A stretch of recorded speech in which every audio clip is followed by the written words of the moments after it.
de son Excellence M. Alassane Ouattara, président de la République, notre pays a engagé une profonde mutation de son administration afin de bâtir un État moderne, un État performant, intègre et résolument tourné vers le citoyen. Cette ambition repose sur une conviction forte. Aucune nation ne peut aspirer durablement au progrès sans une fonction publique solide, disciplinée et efficace. C'est précisément dans cette dynamique qu'intervient notre nouveau statut général. Ce texte n'est pas un simple instrument juridique. Il constitue la colonne vertébrale de l'administration ivoirienne moderne.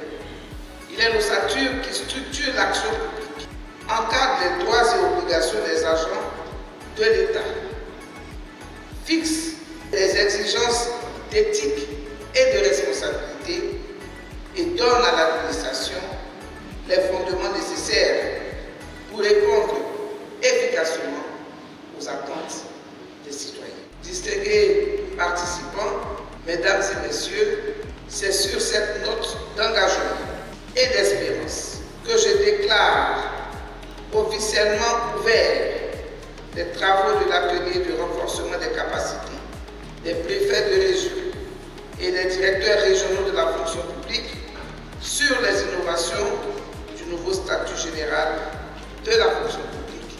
Je vous remercie.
Au moment où nous achevons notre atelier sur le renforcement des capacités des préfets de région et de nos directeurs régionaux, le bilan il est positif.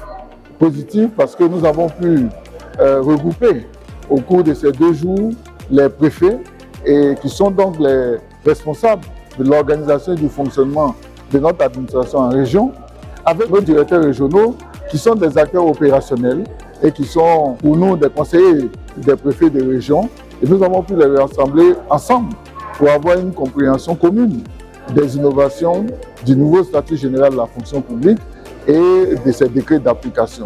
Donc pour nous, c'est vraiment une satisfaction et les débats qui ont eu lieu, les contributions, les observations, les partages d'expériences ont montré une appropriation commune des innovations qui sont contenues dans ce nouveau statut général et c'était cela l'objectif essentiel que Madame le ministre d'État, Anne Désiré Loto Lamizana, nous avait assigné lorsqu'elle nous avait instruit de faire en sorte que nous ayons un atelier qui regroupe les premiers acteurs de la mise en œuvre de la gestion des ressources humaines en région. Le message que nous pouvons donner, c'est un appel à l'appropriation de cet outil qui est le statut général de la fonction publique.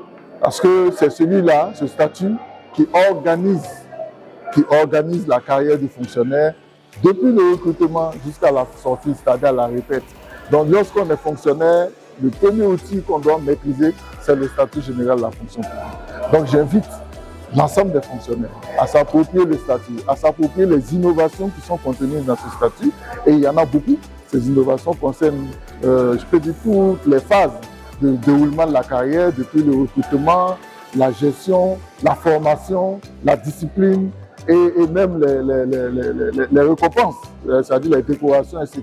Donc il y a un peu de tout qui a été revisité, sans oublier les droits sociaux, les questions de congé maladie, congé de paternité, congé de maternité, bref, tout cela est encadré et est contenu dans ce texte. Je les invite donc à se l'approprier et à faire en sorte que chacun, en ce qui le concerne, devienne un ambassadeur de ce nouveau texte auprès de son collègue, ainsi de suite, de sorte à ce qu'à un moment donné, nous ayons le sentiment que nous avons affaire à des fonctionnaires nouveaux qui connaissent leur environnement, qui connaissent leur écosystème et qui s'approprient les règles éthiques de responsabilité et de performance pour une fonction publique toujours à la disposition du citoyen. Le nouveau statut, en ce qui concerne l'amélioration des conditions, je dirais de la performance même des fonctionnaires, nous avons bien souligné tout à l'heure qu'il y a une institutionnalisation de la formation continue, c'est-à-dire qu'on ne va plus s'asseoir pour dire avec nos diplômes nous exerçons tel emploi ou telle fonction et se contenter de cela. Donc le nouveau statut de la fonction publique vient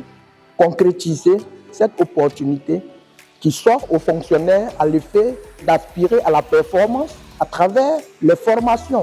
Donc je dirais que sur ce plan, c'est vraiment un pari qui a été réussi par Madame le ministre d'État, tout naturellement.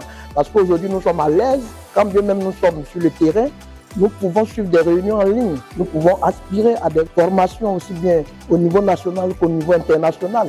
Donc vous comprenez que avec les réformes, les différentes réformes du ministère d'État, ministère de la fonction publique, les fonctionnaires n'ont rien à envier désormais au secteur privé. À l'issue de cet atelier, nous, les directeurs régionaux, avons beaucoup été instruits quant aux innovations qui sont consignées dans le nouveau statut général de la fonction publique. On va dénoter le droit à la formation, l'évaluation des avantages sociaux qui, au niveau des congés de maternité, congés de paternité, ont vu une grande évolution. Donc, je peux dire qu'à l'issue de cet atelier, nous sommes suffisamment outillés pour pouvoir relayer toutes ces innovations au sein de nos ressorts territoriaux. Pour ma part, le premier défi dans la sensibilisation, ça sera un défi humain. On aura aussi un défi organisationnel. Nous sommes en train d'aller à une autre façon de gérer, la gestion plus performante, la gestion où l'humain est au centre. Nous aurons aussi un défi structurel, un défi au niveau de la technologie. Si nous voulons aller rapidement dans la gestion des documents, dans la dématérialisation, cela suppose que le numérique doit être accompagné. Et les fonctionnaires sont heureux, ils sont satisfaits, ils sont contents et ils attendent cela il y a bien longtemps. La loi de 2023 a été très appréciée et on attend maintenant les décrets d'application. Il nous reste à les appliquer.